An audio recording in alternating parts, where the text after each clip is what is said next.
Thank you, Senator Blumenthal, and thank you for your great work as the ranking member and your authorship of this important legislation.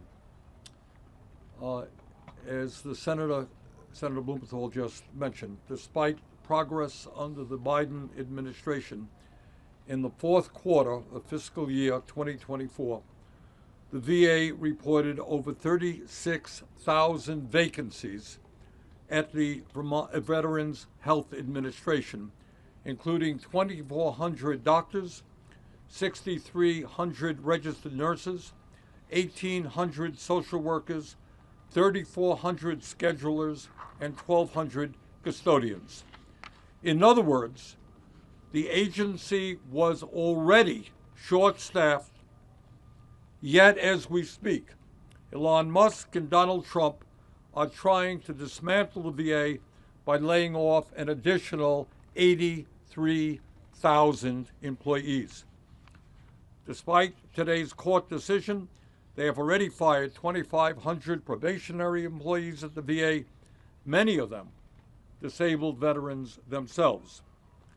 All across our country, people are shaking their heads, and they're asking, how does it happen that the wealthiest person in the world, guy worth hundreds of billions of dollars, is making life more difficult, is sacrificing the health and well-being of veterans of this country, the men and women who put their lives on the line to defend us.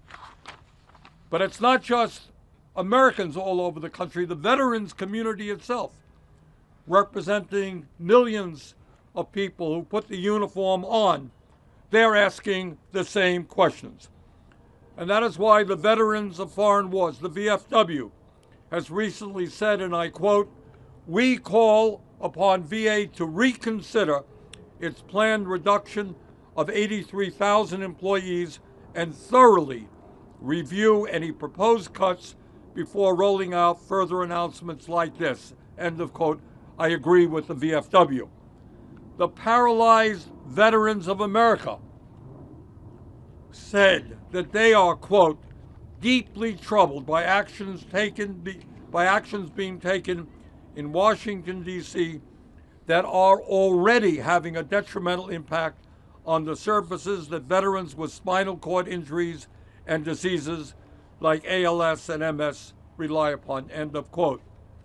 The Disabled American Veterans said, quote, "We are extremely concerned about the leaked proposal to arbitrarily eliminate 80,000 VA employees. Our hearts are with the many veterans who are or will be losing their jobs. We worry about service-disabled veterans with small businesses who may be devastated by canceled contracts, particularly if they impact services to our community.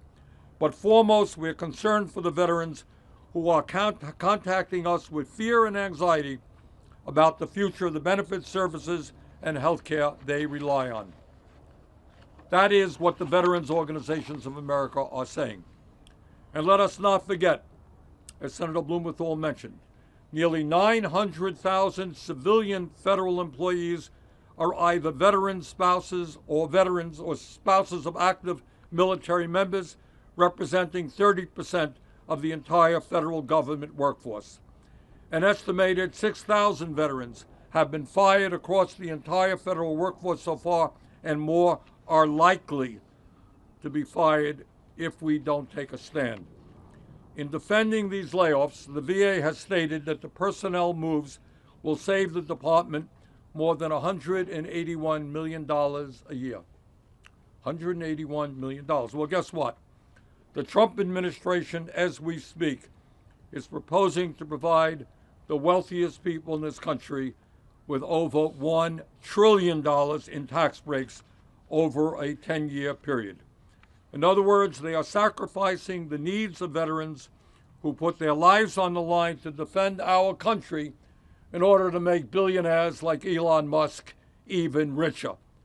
And that is a trade-off that the American people, whether you're Republican, Democrat, or Independent, do not support. So let us be clear. We have got to go forward in a bipartisan way as Senator Blumenthal just said, this is not a Democrat issue, it's not a Republican issue, this is an American issue. Today we tell Elon Musk that the people of America stand with the veterans, the heroes and heroines who defended us, and we're going to protect their interests. Thank you.